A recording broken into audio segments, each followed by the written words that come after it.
Okay, here we go. So just a little, very quick stretch series. Do after a run, after a bike, or just generally for a bit of mobility work. So have a breath in and then breathe out and peel down towards those feet. If you can, keep the heels on the floor, walk those hands forward. You can let your knees bend a little if you need to, but just find that stretch there. Try and keep the heels on the ground if we can. Hold for a couple of breaths. Then we're going to let those heels lift, bend the knees a bit more, really try and send your bottom back and up, let the chest sink down, and have a pedal out through the back of those legs. See if you can let those shoulders just come wide,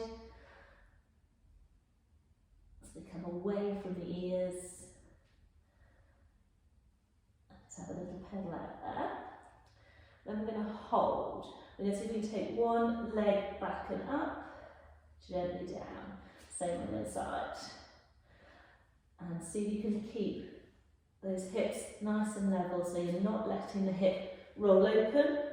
You're literally just lifting, lowering. Just get one more on each. And we're going to take the leg up, back, and then we're going to see if we can step it forward in between those hands. If that takes a couple of movements, don't worry. So, once you're here, bring yourself up. You want roughly a right angle at each knee.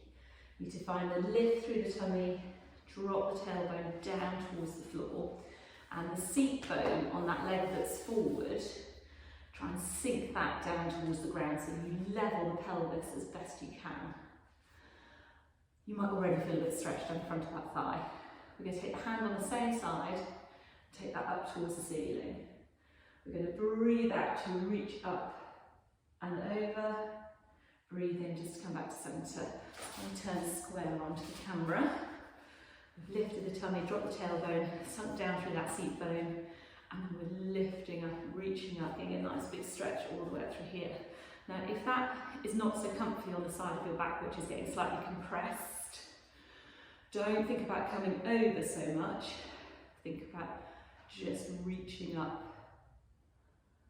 Just make sure you're breathing out to reach up, breathing in just to release off. Just go for 2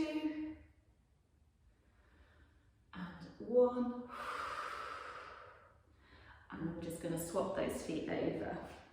So that foot can come back, other foot can step forward. So you're going to put a nice right angle at the front knee and the back knee. Lifting through the tummy, dropping the tailbone, and then try to drop this seat bone down towards the mat. So you're getting as level as you can across that pelvis. You might already have the stretch down the front of that leg. Hand on the same side up towards the ceiling. Breathe out to reach.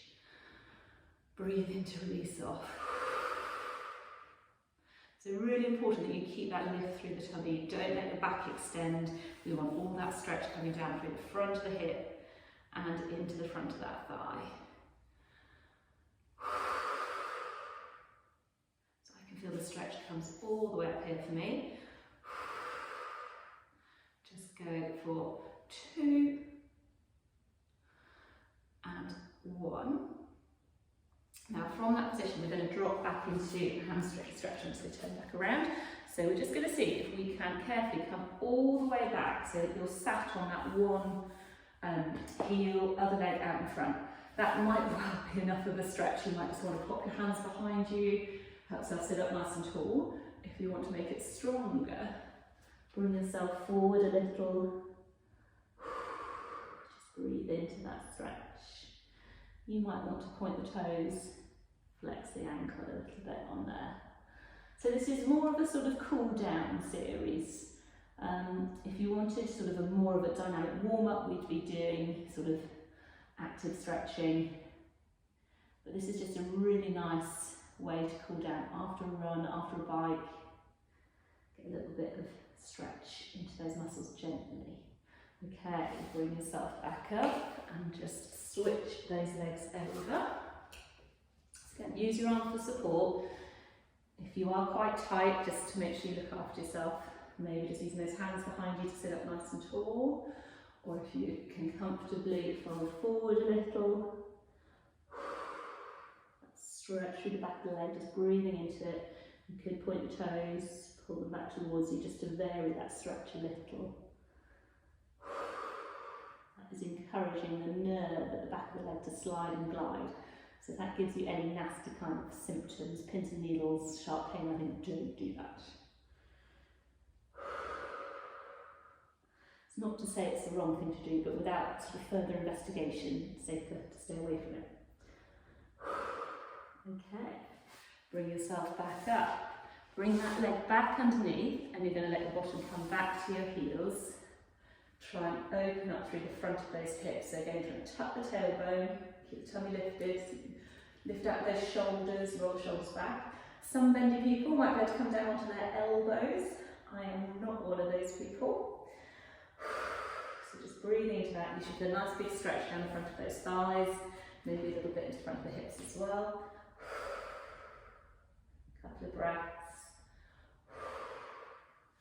And then just bring yourself forwards, tuck the toes under and come back into that position again. So with the toes tucked under, that might make it a little bit stronger for you. Just opening up across the front of the chest. Keeping the tummy lifted, feeling like you're trying to tuck the tailbone underneath you. Couple more breaths. And then bring those hands forward. You're going to come back up with hips back up towards the ceiling. You could have another pedal out through the back of those legs. And then walk the hands back to the feet.